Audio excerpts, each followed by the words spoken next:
How is it going, everybody? Welcome to a new tutorial. Today you will learn the headstand in just one training session. Why you should learn the headstand? Let me give you 3 reasons. First of all, it engages and trains different muscle groups like your arms, abs, and especially your core. And of course your neck as well. Secondly, you can develop this basic move further. You can, for example, make transitions into the handstand, the hollow bag, and much more.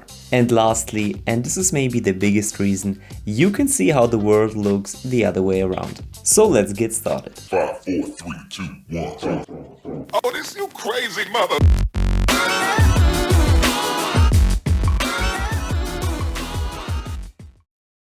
Before you start, make sure to make a proper warm-up and include some dynamic stretching exercises.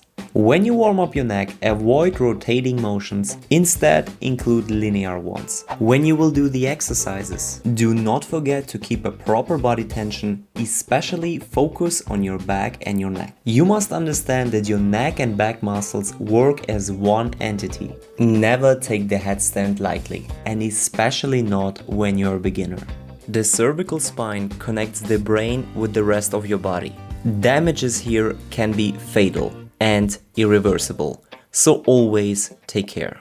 Of course, there are several ways to learn it, but I present you the way I think is the easiest. You start in this knee push-up position while you have your hands flat on the ground, and then you bend them to a 90-degree angle. And then you position your head above or in front of your hands.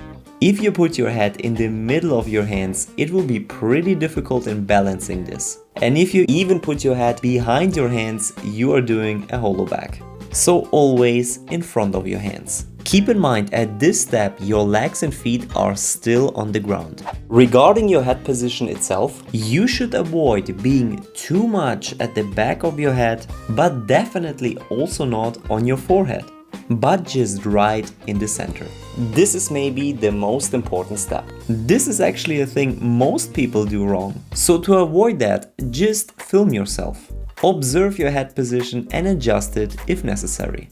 By the way, guys, if you haven't subscribed yet, it's time to do it right now. And click on the bell to always stay up to date for the newest tutorials, workouts and useful information. By the way, to avoid that your head starts hurting after some time, just wear, for example, a hat, or just do it on a bit softer ground. But I do not recommend that you do that on very soft ground, because that might lead to instabilities. Better a bit harder than softer.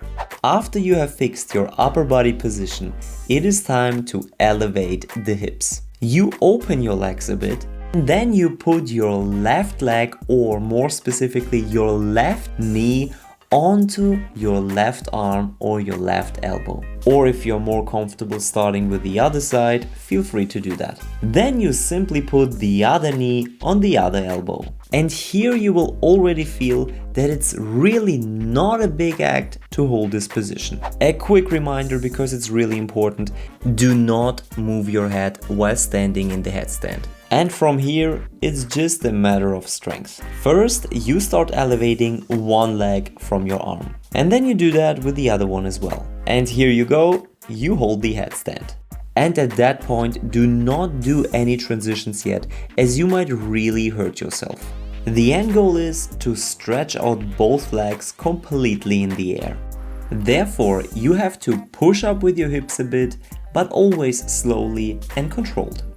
But when you are at that point where you can hold your legs above your body a bit, you're really not far away from that. When you feel comfortable in this position, definitely include many variations which will just further strengthen you and increase the stability of your headstand. Of course, you do not have to do it stepwise as I showed you right now. You can of course immediately shoot up with your legs and try to hold the position at the highest point. But in my opinion, this is more difficult, you will fall more often, and in the worst case, you might even hurt yourself while doing that. So I always recommend slowly but surely. Alright guys, please let me know in the comments below if you were able to hold the headstand after this tutorial. I'm looking forward to your results. Don't forget to subscribe, stay healthy, and see you in the next video.